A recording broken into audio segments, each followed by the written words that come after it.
Hi and welcome to my channel. Today we're going to learn how to make our delicious traditional way of making Mexican rice. It's easy to make, just it's delicious. So here are the ingredients we're going to need to make our Mexican rice or Spanish rice if you want to call it. Um, we're going to use 3 tomatoes, a piece of celery, um, 1 garlic clove, um, half of an onion, 1 teaspoon of salt, 1 cup of frozen carrots and peas, and two teaspoons full of chicken broth, dry or chicken bouillon they call it, and it's 1.5 cups of rice, and we're gonna need 4 cups of water. And this is the ingredients we're gonna need to make our Mexican rice. And you're gonna need about a teaspoonful of vegetable oil or canola oil or coconut oil to fry your rice. It's up to you. You could choose anything. You could choose butter, you could use oil, or you could use olive oil. But you still need like a teaspoon to a teaspoon and a half of oil to fry your rice. And this is our recipe to make Mexican rice. So we're gonna start cooking our rice. So we're gonna turn on our pan to medium heat, and then we're gonna add 1.5 tablespoons of oil because we're gonna fry our rice. So once you put the oil in there, you put your 1.5 cups of rice. I always rinse my rice before cooking it. Just give it a rinse and let it sit there so it could drop all the water, excess water. So this rice is a little bit wet. So you give it a little rinse, and then we're gonna start frying our rice. That's all the oil you need. You don't need much oil. It's just about 1.5 teaspoons to 2 teaspoons, so depending on your preference. So now we're gonna fry our rice. We just want to give it a little brown color to it so it could cook well when we're cooking it with our tomato juice and seasoning that we're gonna put on it. I always add 2 little pieces of onion to the rice so it could start giving it flavor while you're frying the rice. The onions are gonna release a little bit of the flavor, and I always throw 2 big pieces so you could easily take them out once the rice is fully cooked.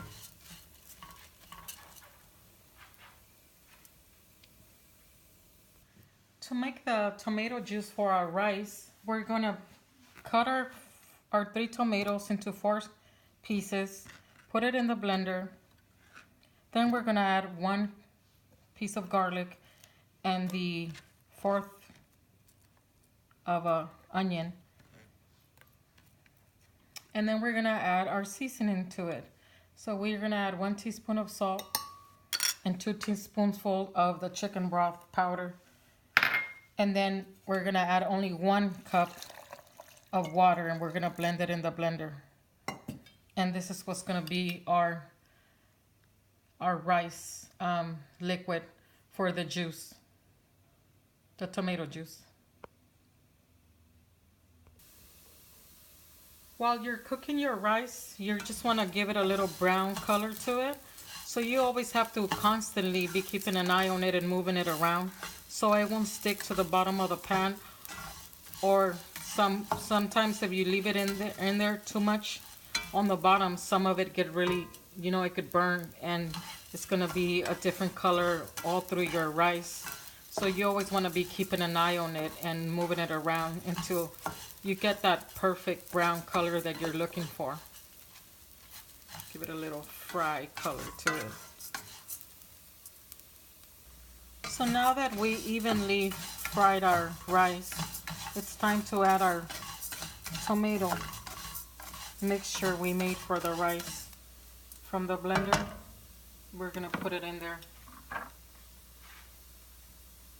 So here's our mixture we put in the blender. And now we're gonna put it in the rice.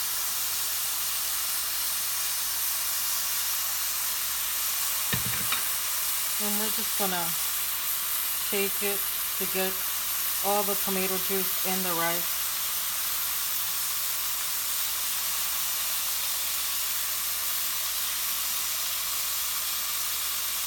And here we get rid of the excess of the skin of the tomato and a little bit of the seeds of the tomato. And that's all we're doing. Just getting rid of the excess skin and seeds. See, and now we have our juice for our rice.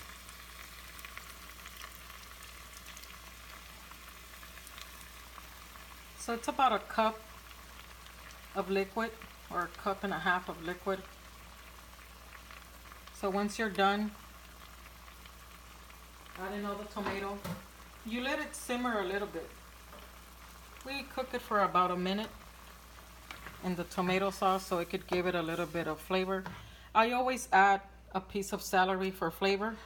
You could add celery, you could add a piece of mint, you could add, some people add oregano on top of it a little bit, or you could add cilantro if you like the flavor of cilantro. I don't have cilantro today, but I'm gonna add a little bit of sprinkles of parsley to give it a little bit of flavor, a different flavor to the top of your rice.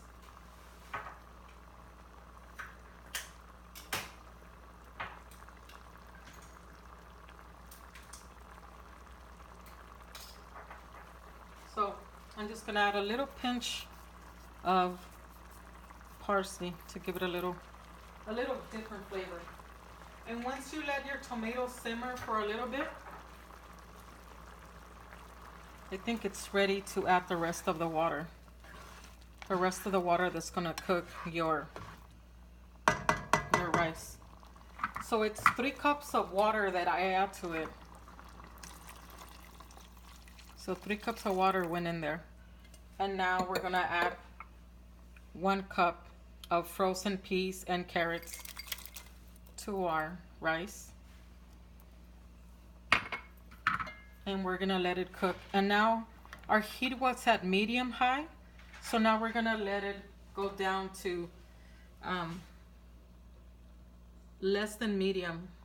You know, bring it down a little bit, because now you're not trying to fry the rice anymore and you want it to slowly simmer and cook evenly. So now we're gonna cover our rice and we'll be back once it's fully cooked.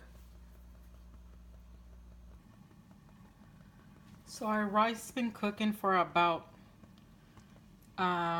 17 minutes and it's almost done, but you see that water that's in there, it needs to dry up.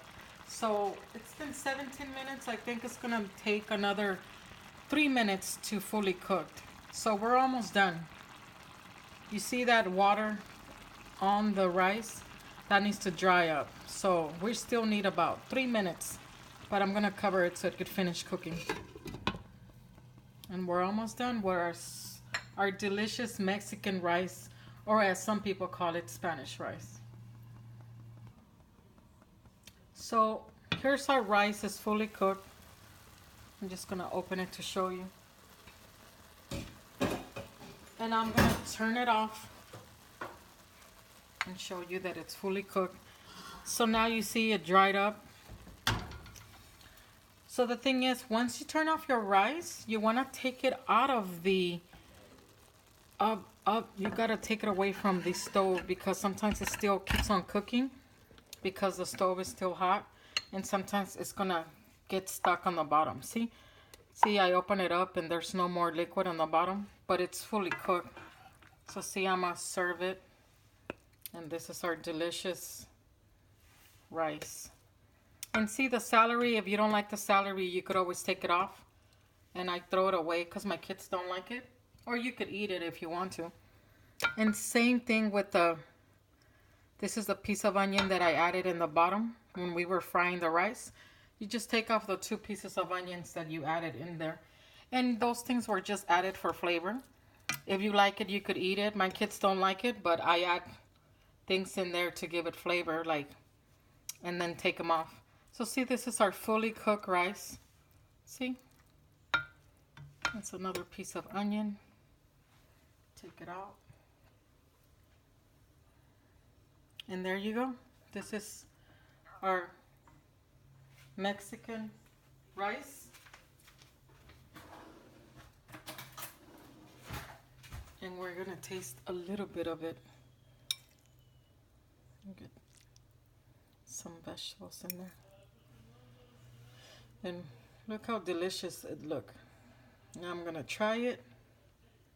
I'm gonna wait a little bit, throw some air in it so I won't get burned.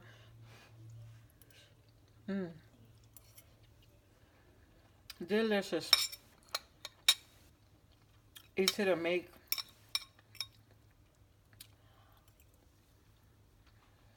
You could always add a piece of steak next to it, or you could add a piece of chicken to it, or like me, I cook ground beef with vegetables for my kids, so I could add some of that to it. And then here you go, you have a full meal. So see, here's your rice and meat, and there you go. You have a meal. Easy. The rice cooked for 20 minutes. So on that note, sometimes depending on your pot, you know, how well it cooks and it distributes the heat. Sometimes some pots are going to take 15 minutes. Sometimes some pots are going to take 20 minutes. You just got to keep an eye on your rice. Don't overcook it. If you overcook it, it's going to get dry and then it's going to stick on the bottom. But see, mine is cooked just to the right time. So see, it's not sticking to the bottom, see? But if you overcook your rice, it's gonna stick to the bottom. So just remember, simple, delicious, easy recipe